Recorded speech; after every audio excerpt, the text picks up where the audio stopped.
ఒక స్టూడెంట్ కొంచెం మిస్చూస్ స్టూడెంట్ ఉండేవాడు. వాడు బాగా అలర్ట్ చేస్తుండేవాడు. టీచర్ ఎప్పుడు అరవడము, పనిష్మెంట్ చేయటము ఇలా చేస్తూ ఉండేవారు. But now and then madam ఒకవేళ పనిష్మెంట్ ఇచ్చినా మళ్ళీ వెంటనే దగ్గరకు తీసుకోవటం, మంచిగా మాట్లాడడం. బట్ స్టిల్ వాడికి ఎలాంటి ఫీలింగ్ లోపల ఉండిపోయిందంటే, నేను ఏ పని చేసినా మేడం అరుస్తున్నారు, ఏ పని చేసినా తిడుతున్నారు, ఏ చేసినా తప్పులు పడుతున్నారు. So one day definitely I to will catch మేడంని కూడా ఒకసారి ఎట్టి పరిస్థితుల్లో తప్పు దొరికించుకోవాలి మేడంని అని చెప్పేసి ప్లాన్ చేసి ఒకరోజు మేడం దగ్గరికి వెళ్ళాడు. He caught a butterfly.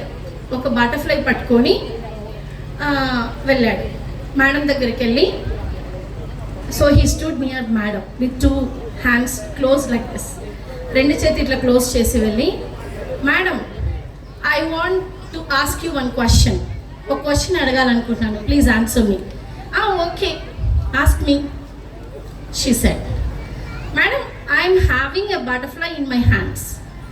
నాకు ఈ 2 చేతుల్లో ఇలా ఎంటీ పెట్టి ఇట్లా చూపించి, ఈ 2 చేతుల్లో ఒక చేతిలో బటర్ఫ్లై ఉంది.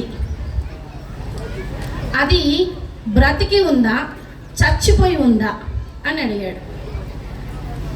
మీరేం చెప్తారు? గర్ల్స్ బ్రతికే ఉంది, బాయ్స్ బ్రతికే ఉంది. పేరెంట్స్ ఎవరైనా చెప్తారా బ్రతికే ఉందా, చనిపోయి ఉందా? రైట్. ఇప్పుడు మేడం ఆలోచించారు, సపోజ్ అది బటర్ఫ్లై బ్రతికే ఉంది అని నేను చెబితే వాడు దాన్ని చిన్నగా లోపల నొక్కేస్తాడు, చచ్చి ఊరుకుంటుంది. ఓకే, అదే నేను చచ్చిపోయింది అన్నాను అనుకో, వాడు దాన్ని సేఫ్గా ఓపెన్ చేసి చూపించి, చూడండి మేడం బ్రతికే ఉంది, యు ఆర్ రాంగ్ అని ప్రూవ్ చేస్తాడు వాడు. సో నేనేం చేయాలి ఇప్పుడు? దాన్ని బ్రతికించాలా, చంపాలనా? బ్రతికించాలి. సో మేడం అన్నారంట, అరే నీ చేతిలో ఉన్న బటర్ఫ్లై చచ్చిపోయిందిరా అని అన్నారంట మేడం. మేడం సి బటర్ఫ్లై చూడండి ఎగిరిపోతుంది, బ్రతికే ఉంది, యు ఆర్ రాంగ్ అన్నాడు. మీకేం అర్థమైందండి ఈ స్టోరీ విన్నాక? రైట్, పేరెంట్స్ ఏమో కానీ this story is for exclusively teachers. Butterfly is the child's future in our hands. ఆ పిల్లడు చేతిలో ఉన్న బటర్ఫ్లై ఒక స్టూడెంట్, టీచర్ చేతిలో ఉన్న ఒక స్టూడెంట్. దాన్ని చంపేసేసేయాలన్నా బ్రతికించాలన్నా అనేది టీచర్ చేతిలో ఉంది. ఇక్కడ చంపడం బ్రతకడం కాదు. To give a bright future to the student or to spoil the life of the student, it is completely in the hands of the teachers. So teachers play a very vital role in the life of a student. తల్లి, తండ్రి, గురువు, దైవం. దైవం కన్నా ముందు స్థానాన్ని గురువుకి ఇచ్చారు. కాబట్టి teacher position is a very sacred one. చాలా ఫిలిమ్స్ చూస్తాం కదా, ఈవెన్ రీసెంట్గా కూడా ఏదో ఫిల్మ్ వచ్చింది, సంక్రాంతికి వస్తున్నాం. How many of you saw the film girls or boys students?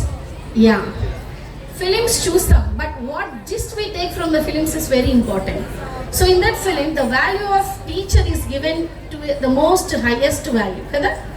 So the teachers are here in the form of God. Teachers దేవుడి రూపంలో మన ముందు ఉన్నారు. కాబట్టి టీచర్స్ బాధ్యత ఒక మంచి భవిష్యత్తుని ఇవ్వటం పిల్లలకి. జనరల్గా పిల్లలకి ఇంపార్టెంట్ క్వశ్చన్స్ చెప్పే టీచర్స్ అంటే చాలా ఇష్టం కదా. మనం ఎంత అలర్ట్ చేసినా చూసి చూడనట్లు వెళ్ళే టీచర్స్ని చాలా లైక్ చేస్తాం. అదే స్ట్రిక్ట్గా ఉండే టీచర్ని చూస్తే మనం అసలు ఇష్టపడం కదా. కానీ one day when you grow up and when you reach some position, good position, at that time you appreciate the teacher who was really strict towards you, who taught you morals. మీకు మంచి morals చెప్పిన teacher గుర్తుంటారు, కానీ మీకు చాలా క్యాజువల్గా వదిలేసిన teacher వాడు ఒకడు ఉండేవాడు వెదవా, మాకు అప్పుడే 4 పీకి చక్కగా చదువు చెప్పింటే మేము ఈరోజు మంచి పొజిషన్ ఉండేవాళ్ళం అనుకుంటాం. So the life of the students is in the hands of teachers, right? That is for the teachers and students.